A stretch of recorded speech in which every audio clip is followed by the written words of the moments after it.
Hey, it's Friday.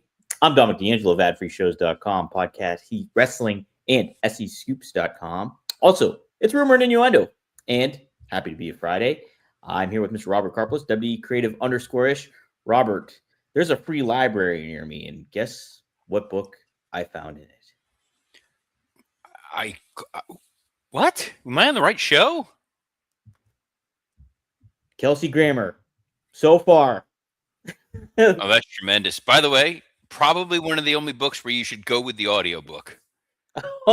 Several hours of the dulcet tones of Mr. Kelsey Grammer. Dr. Fraser Crane has the foreword, actually. I just listened to the Michael J. Fox book about that he wrote about Back to the Future. And there's a tremendous anecdote where he talks about playing Johnny B. Good live twice. Once at MetLife Stadium. Yeah. Once in beautiful Gainesville, Florida at Kate's Fish Camp, a middle of the nowhere, hole in the wall, RV adjacent fish camp where, as a freshman, they did not care if you were drinking. Way back when, not now. Now they're super strict, let's assume. And I would never have partaken in anything under the age of 21. But hypothetically, theoretically, maybe. These are things that I have heard. In an alternate universe, so to speak. In an alternate universe, let's say hi to the folks joining us here. Ron Ward wants to know, where's my BLT? Again, much like Dom pulling out a Fraser Crane book. What? Throwing us a was up. You like BLTs? I love BLTs. Oh yeah, big time. I don't understand the appeal of a BLT. To me, it's like you're steps closer to getting to a burger. But like, where's the actual, like, bacon is a topping on burgers. It's like a light sandwich. It's a light sandwich. It's too light. I mean, like bacon grilled cheese all day, every day. Also not a big lettuce guy. I don't need it on sandwiches. Gets in the way. Do you like spinach? I like spinach. I do like spinach. Not on a sandwich. No, not a sandwich. The hell show is this? Cammy Star says, after morning, boys, Dom, let's not add to the count today. Okay. I've lost count. From what I understand, from what I have untangled from things I saw on the Facebook, Dom, who also is our producer over at Working Stiff, didn't post the Patreon that Scott Chaplin and I recorded about SmackDown. He did post my Something to Sports Entertainment with, but at the wrong level. Yes. And then finally posted the actual main show that I recorded with Scott Chaplin yesterday that's available on Spotify, Apple Podcasts, wherever you get your shows. Am I so far correct? You are on the money with that. That's correct. So that's 3. I messed up the intro earlier this week. That's 4. So I think I'm at 4. Right? 4 damn it, Doms. Cammy, you're the official counter of that, by the way. I am appointing you since you have made the play for it. Hey, also, Devin Dowling says, hey, yo, anyone ever been into a soap opera? Man, I'm obsessed with Beyond the Gates. I don't know that. I was a Young and the Restless guy. Big time. I don't know. You don't know? I was an All My Children kid. Were you really? I was the soap opera my parents both independently would randomly just like have off. Oh, yeah. No, I love Young and the Restless. Big fan of that. All right. Robert, it is Friday, but we got some things to talk about for sure. There's a SmackDown that's going to air in a couple hours or go live in a couple hours all the way in Berlin, Germany. But the card looks pretty bountiful for what they have lined up for it. We have 3 stages of hell match for the undisputed WWE Championship. It's going to be Cody Rhodes. That's the champion. He's taking on Drew McIntyre. He's the challenger. Robert, will this be the blow-off match for these two? I don't know. There was a sentence that was going on there, and it kind of got derailed somewhere in the middle of it. I don't know what the hell's going on. I'll be honest. The logic to me, it would have been, if this was in the U.S. and this was not a taped show and this was a singles match, that we would have gotten a Jacob Fatu situation. Yeah. But you're in Europe on a pre-tape show. How much of a problem is that, though, really? I mean, like, the ardent fans are going to be maybe tuning into spoilers and being on the social media, but, like, your mass audience, they're still going to tune into SmackDown and see like, oh, hey, maybe Jacob Fatu shows up and changes the whole trajectory of Cody's world title situation or whatever it may be. I think the issue is we've seen Drew McIntyre versus Cody Rhodes several times now. A lot, yeah. And the narrative has always been that Cody has won in some form or fashion, but it's always been because of some kind of, Drew had an out. Yeah. Correct. And now, for the first time, you're doing a 3 stages of hell match, which takes all that away because it's a straight up wrestling match, then it's falls can anywhere match, then it's a cage match. So if Jacob Fatu interferes, if he gets revenge, it's weakening Cody. True. Cody would have lost or won, but because he couldn't beat Drew on his own. So eventually it feels like, well, you have to get back to Cody and Drew. You can't have Cody weak going into Mania. No. If you have Cody outright beat Drew is damaged going into Rumble Mania season. Then it's like, well, where is he going from here? So if he loses and then gets sucked into a feud with Jacob Fatu, it's a lesser version of Drew McIntyre. They've kind of booked themselves into a weird corner. Robert, I kind of forget when Jacob Fatu got attacked. Did they reveal who the attacker ultimately was? I thought they did. I thought that they revealed it was Drew, but again, this could be headcanon and not real life. Yeah, I'm not sure. Wrestling Old Head asks the pertinent question: what about a Randy Orton heel turn? Is it time? The time to have turned Randy Orton would have been back in October, and I would have gone with that around Survivor Series.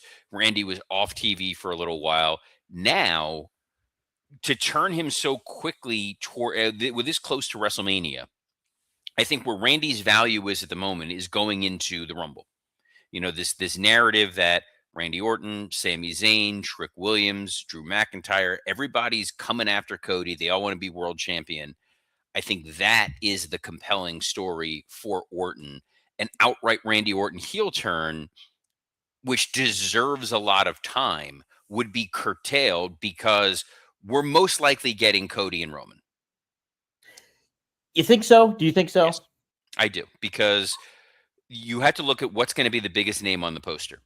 What's going to be the biggest match for, when I say mainstream, I don't mean mainstream wrestling fan. I mean the mainstream audience, the people who have knowledge of wrestling and still call it WWF and still think Hulk Hogan is there. These are the kinds of folks that are beyond a casual fan. In football, these are the ones who like, well, I know who Travis Kelce is because he's dating Taylor Swift, but I don't know anything else about football. Yeah. They know who Roman Reigns is. They, in theory, know who Cody Rhodes is. So you put those two on a poster, people are going to go, oh, I have a passing knowledge of those two people. That makes sense that would be headlining their Super Bowl. Same way on the other side, I'm worried they're going to go with CM Punk and Brock Lesnar because that's the other two big names that you put on a poster and go, oh, I've heard of Brock Lesnar. I've heard of CM Punk. Maybe I'll do the ESPN subscription and try. This is the first WrestleMania on ESPN. Mm-hmm. So they need to get that when you have that little bug in the corner, that little lower third icon that they're going to be promoting this. You need a super casual fan, someone who maybe they're watching Netflix now and they go, oh man, I watched a Royal Rumble. I forgot how fun this wrestling crap is. Hey, what's going on for WrestleMania? Oh, it's CM Punk. I heard of him. Oh, Brock Lesnar. Cool. Cody and Roman. Great. That's their floor to ceiling of a hotel in Las Vegas kind of matches. Anything short of that, TKO is going to be a little nervous. They want to not only get a big return on investment on their own, they want to show ESPN, look, we're blowing this thing out of the water. So it feels like if Roman has to face somebody, Roman Reigns versus Cody Rhodes 3 is the most compelling story that they can tell, simply because, number one, Roman retained against Cody the first time, lost to Cody, and since losing to Cody, everything's kind of fallen off the wagon for him. He lost Paul Heyman. He's lost the bloodline. He's been essentially a relegated part-timer. He's been kind of lost in the shuffle. So it's Cody as the incumbent trying to retain against Roman. Roman Reigns versus CM Punk, the problem there is, what the hell is your crowd going to do? You can rehab Cody in a couple of different ways. Cody can turn heel, he can win, he can lose. You got more time with him. Punk, you don't have that much more time with him. And to tell the CM Punk Roman Reigns story, number one, I think the story is not that compelling. Number Mhm. two, I think the match that would be a very rough 20-something minute match. Brock Lesnar flinging around Cody, flinging around CM Punk, the Paul Heyman of it, the one of these guys left to go to the UFC and became a legend. One of these guys left to go to the UFC and couldn't get it done. In Paul Heyman, you have someone who can stand in Brock Lesnar's corner while also trying to appeal to the vision, which I think is Mhm. an interesting little story right there, while also kind of somewhat shoehorning what originally the story felt like for WrestleMania this year, which was revisiting Ghosts of the Past, which was Seth Rollins and Roman Reigns. Now it's the battle of Paul Heyman guys on one side of the ledger, and on the other side, it's an established main event going to a third rematch. I could subscribe to that. I just don't like some of that aspect is after the fact. Whatever the outcome is with Cody versus Roman, like Cody is certainly he's like the face of the company now, but it does seem like he's kind of veering away from that. Like if you consider some of the stuff he's been doing in Hollywood and other aspects like that, how much more length does he have even as a champion moving forward as this full-time steady Eddie moving forward after this? And you're certainly not going to get that with Roman. I think so the outcome might be a little not only predictable, but what's next after that? After you have Cody versus Roman. I don't I see where you're going for. Absolutely. Like the third match of those guys makes sense. But I don't know after the fact is where my question comes into play. I think post Mania this year, we're going to get a fairly experimental WWE. Okay. I think that right now we are absolutely feeling pressure we have to deliver for ESPN, we have to deliver for Netflix, we have to deliver for TKO, we have to go with the established names and focus on the pivot. Mm-hmm. What WWE looks like in January is not what WWE is going to look like in August. I think that Braun Breaker is going to be more of an established top tier guy. I think Obafemi is going to be more of an established top tier guy over on the Raw side. On SmackDown, Jacob Fatu is going to be someone you can ride with front and center as one of your top folks. Solo is a guy who has proven that he can be a very reliable upper mid card, near main event level kind of guy with a 3-hour SmackDown. I don't see Cody making the transition to Hollywood the same that others have. Mm-hmm. He has a ceiling.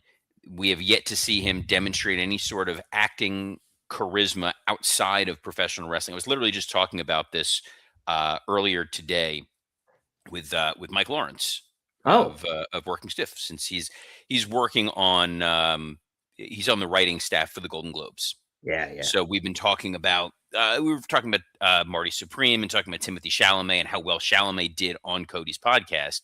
But then my best friend Eric sent me a clip of Macho Man Randy Savage during a baseball game, in character, doing a little bit of analysis for about 30 seconds. And it was Oh, great because he's a baseball guy. You right. know that he's someone who can talk baseball, could play baseball, was a hell of a star. But he did it in character. Yeah. And it was fantastic. It was like, oh yeah, he made the tag, he got to the bag, and you're like, oh, this is tremendous. Guys don't do that now. And I said, when Cody went on College Game Day, he was very prepared, he was very polished, he was very professional, he was in a suit. If you tuned in, you didn't know that guy is a pro wrestler. He Sure. just seemed like a presence. You don't get folks in character anymore doing that. And I think you lose a little bit of it from wrestling. With Cody, there is still a little bit of the wrestling to him. He's overly polished the way John Cena is, but when you try to have him inhabit another character, it still just feels like Cody the wrestler. Plus, any acting gig he winds up in, you gotta cover the dumbass neck tattoo. And that is a genuine, legitimate hindrance. That's not just being snarky. Do you think it is in today's world though? There's a lot of Yes. people with tattoos and everything. There's a lot of people with tattoos, but if you're going to cast Cody in a movie, you now need to factor in, all right, we got to cover up this neck tattoo. So he can't go and do an indie.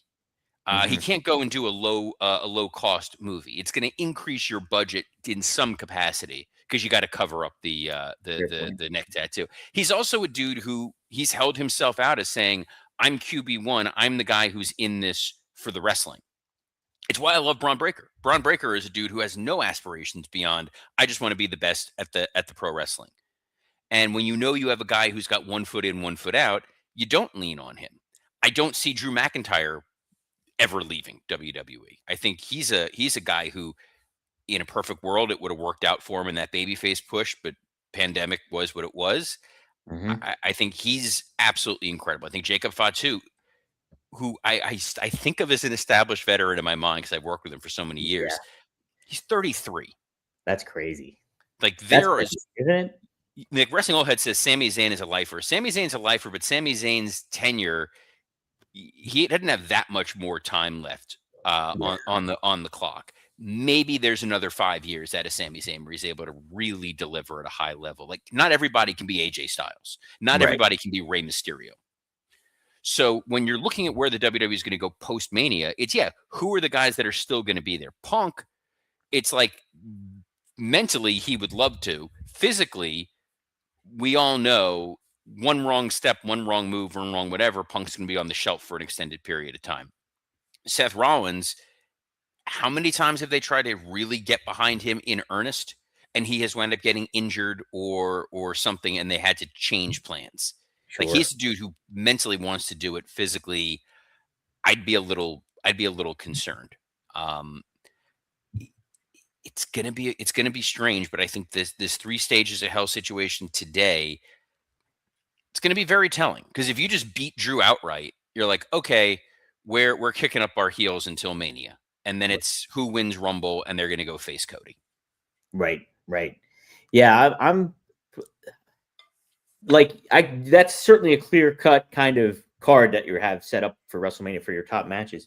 I'm still curious. There's still just a lot of intrigue behind. Is that what the route they'll take? Will they take the predictable route and the mainstream route, so to speak, or will they make some Well, you pivots? can't. I don't think they can gamble. I think AEW can gamble, and I think that's why I get a little frustrated with AEW that they can take certain swings WWE can't.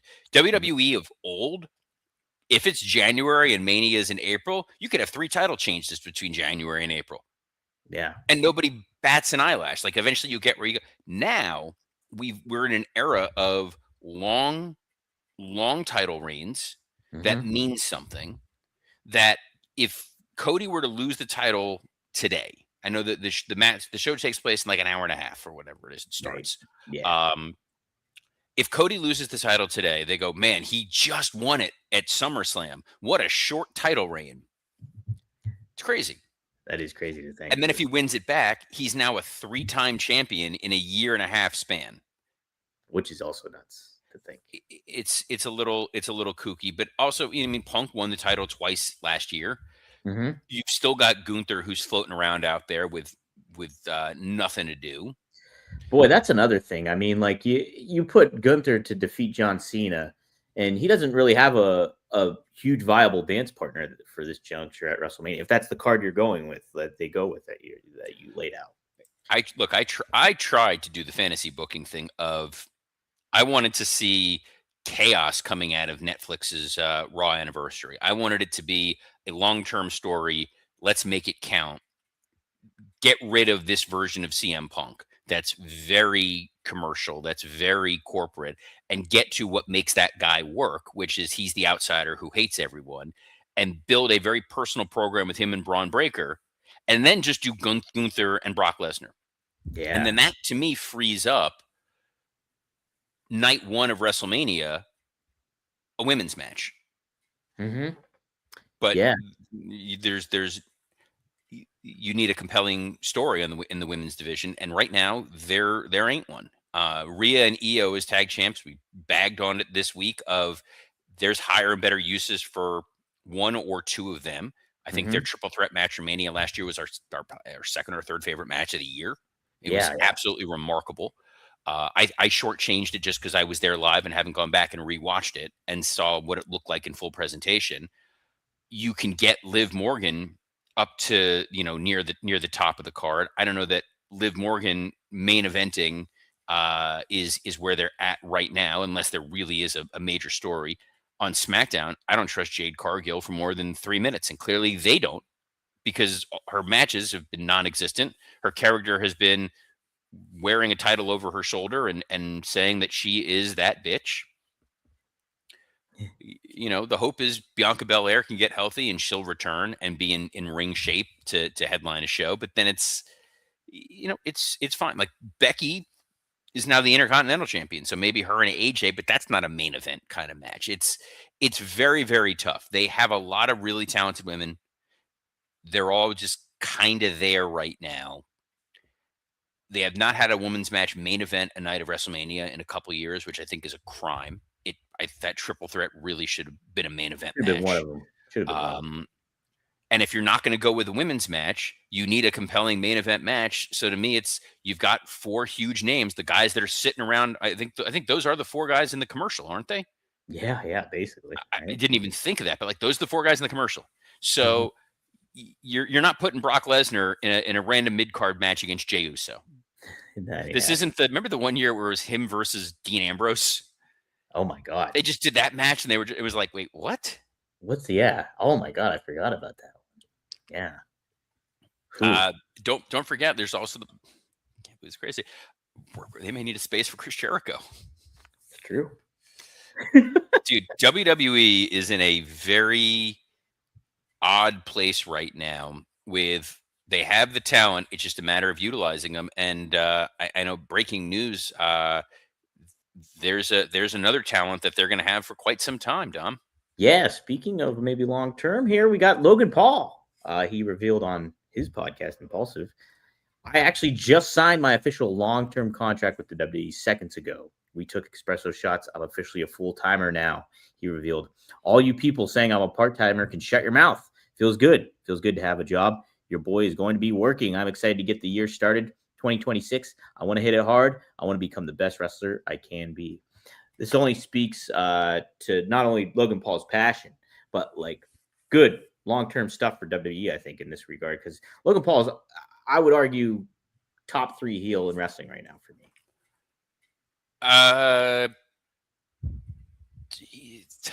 Top 3 heel in wrestling, maybe top 5. I don't know about top 3.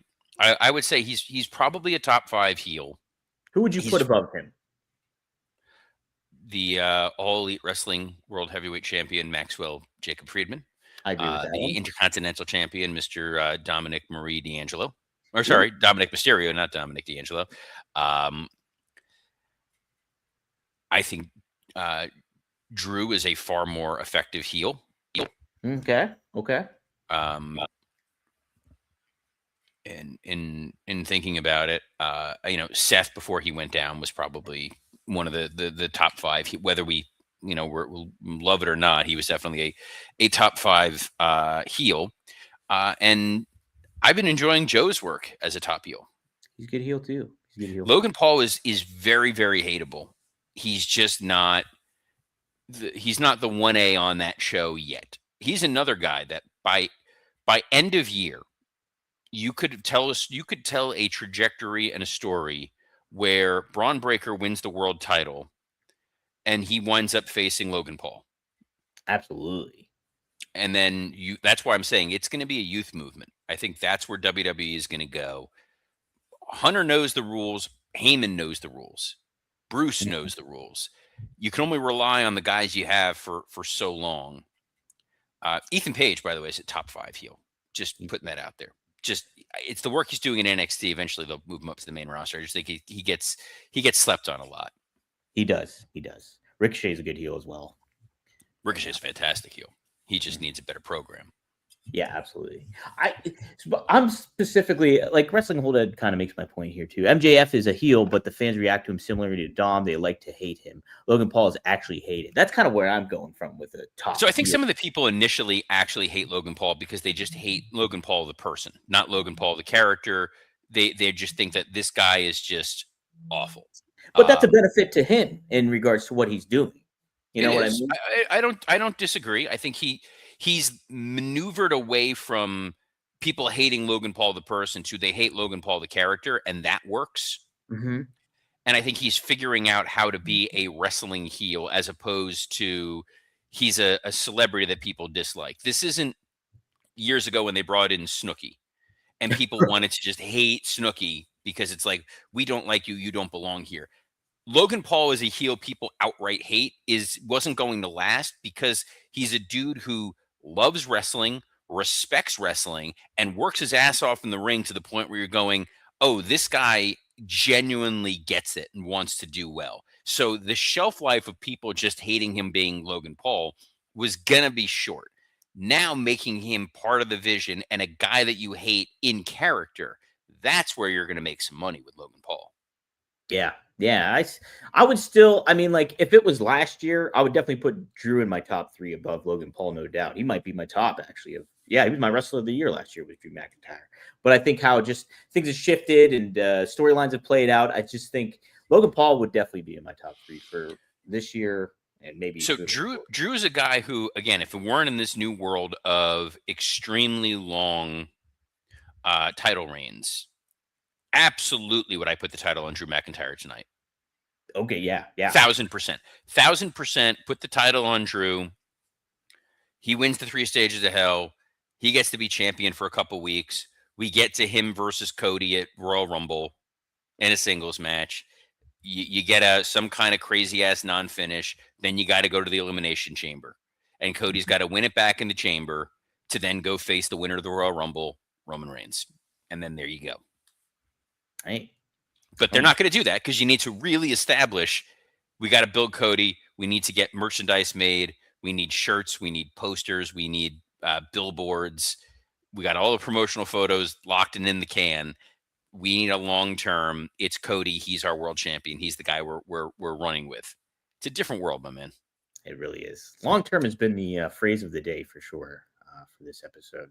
No doubt about it. Obafemi, he might be long term for Raw, according to Fightful Select. What do you think about that? Him going to Raw instead of SmackDown? Do you think that's the good spot for him there, Robert? I think it shows that they have absolutely no faith in a certain other talent. Yeah.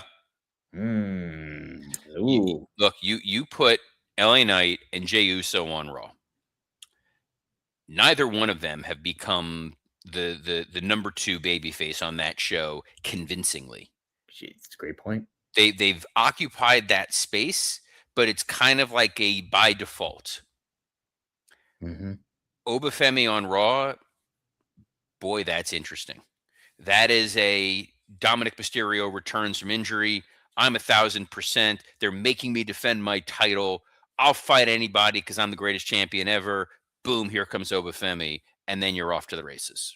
Yeah, you can definitely start him off. You can even put him in the position that you're kind of doing with Trick Williams on SmackDown as well, like just kind of getting it in the heads of people that he's in the world title picture at some point too. Yeah, but the thing is Obafemi and Punk, that's not a great look. I would rather see Obafemi win the Intercontinental title and just go on a tear and let it just loom there as this. If Braun Breaker wins the title and he overcomes, like you still got Obafemi, and if Obafemi can be heated up for 2027 WrestleMania, great.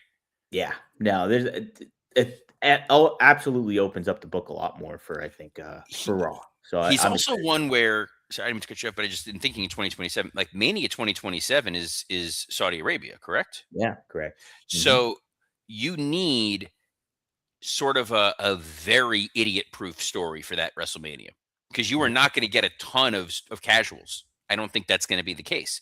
So I don't think you can tell a more nuanced story. A straightforward Obafemi debuts on Raw in 2026. He runs roughshod for 13, 14 months, and then he goes and wins the world title against Logan Paul in 2027. Wow. It's on a whiteboard somewhere. In that writer's room, there is someone who has probably said, we could probably get to Obafemi versus Logan Paul at WrestleMania next year, and no one's going to bat an eyelash. Devin Dowling says Obafemi versus Austin Theory for the IC title at Mania this year. I guess that could work. That would be. I I'd be fine with that, depending on how they handle Theory. If they utilize him right and he cuts good promos, which is going to be some uphill sledding there, but I could buy that. I will say this very, very quickly because I know that for whatever reason, certain wrestling pundits, journalists, Brian Alvarez, has created this narrative that Austin Theory is not good. Austin Theory has not been booked well. Austin Theory is not bad. I No, think right. Austin Theory is someone who has the skills, has the tools. When he's positioned properly, I think could really be impressive. There's been a number of factors working against him, some his own doing, some external. And I think this will be a really interesting test for him. But we'll see what lies for that man and all of your favorite WWE and AEW stars, because we will be here as we are every Monday through Friday at noon Eastern on a plethora of platforms, including WWE Creative _ ISH X account, the at Dominic D'Angelo X account, the at SE Scoops X account, and on YouTube on Rumor and Innuendo, Podcast Heat, and ad-free shows. Hell of an episode, hell of a week. And because this is airing live, there's very small possibility of Dom actually screwing this up and me getting to say, damn it, Dom. So on behalf of the flawless producer for January 9th, 2026, Dominic D'Angelo, I'm Robert Karpelis. Best of luck in your future endeavors. New year, not really new me. Shh.